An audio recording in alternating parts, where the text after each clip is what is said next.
الحقيقه ناس كتير جدا طلبتني وقالت لي انت فين، ما بتسجلش ليه؟ ما فيش اي حاجه بعد ما الاهلي فاز بعد المنتخب فضيحه المغرب. الحقيقه انا نزلت بوست مره على صفحتي على الفيسبوك يمكن امبارح، وقلت النادي الاهلي رفض يدي محمد عبد المنعم ولا امام عاشور للنادي لمنتخب مصر الاولمبي، وكمان بيراميدز رفض يدي مصطفى فتحي. على اي حال زيزو راح من الزمالك، كان منعم وامام عاشور كان هيفرقوا كتير. هيفرقوا، مش السبب الرئيسي لهزيمه، لكن السبب الرئيسي عشوائيه النظام الكروي. المنظومه الكرويه كلها عشوائيه، اي كلام بتشتغل اي كلام.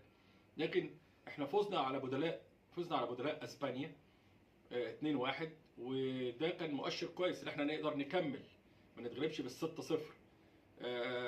اصابه زيزو، لكن انا بقول الناس تانية تقول لي ده من ضمن الاسباب غياب منعم ورفض الاهلي منعم وامام عاشور ينضموا للمنتخب الاولمبي، ده سبب من ضمن الاسباب. لكن عشوائيه النظام الكروي، وارجع تاني قررتها اهو، هي الاساس.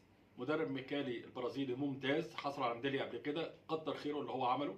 لعيبه في حدود الامكانيات المتاحه، يعني طبعا عايزين شغل وناقصين وكده. لكن المغرب الفرق ده زي ما بيقول اسلام، يعني اسلام صادق بيقول ايه؟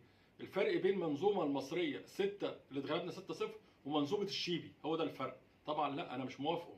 المغرب اشتغلوا بقى لهم 10 سنين بيشتغلوا على نفسهم، هم احسن بكتير.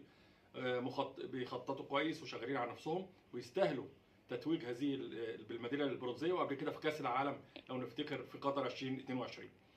مبروك للنادي الاهلي. لكن انا بقول الاهلي فاز بالبطوله، كده كده بيفوز بالبطوله قبل النهايه ب3 مباريات. يعني لو كان منعم وعاشور راحوا ما كانش فرق مع الاهلي حاجه، كده كده الاهلي هيكسب الدوري. يعني انا مش عايز اقول بطوله وهميه، لكن هي ومش الاهلي ولا الزمالك، يعني الاهلي والزمالك وبيراميدز، ايوه بطوله وهميه لاي فريق يفوز بيها، مش زي ما الناس فاكره. يعني ده هي بطوله كانت بمليون جنيه، دلوقتي ب5 مليون. النادي الاهلي والزمالك وبيراميدز كل فريق بيصرف 170 ل 200 مليون عقود لعيبه في السنه يا جماعه، والبطوله ب5 مليون. يعني حاجه غريبه جدا. وبعدين انا بقول للجمهور، انا ما بحبش التعصب في اي حاجه. الناس بتشجعني وبتموت، الناس اللي ماتت عشان تشجع الاهلي والزمالك. ومش هقول لعيبه دبلوم صنايع ودبلوم من التجاره ومعاهم اعداديه وبياخدوا 20 و30 مليون، لا مش هتكلم على كده، ده كل واحد بياخد رزقه. لكن انا بتكلم على ان الناس ما تبقاش متعصبه. الاهلي يفوز، ايه المشكله؟ برافو يا اهلي. الزمالك يفوز، برافو يا زمالك.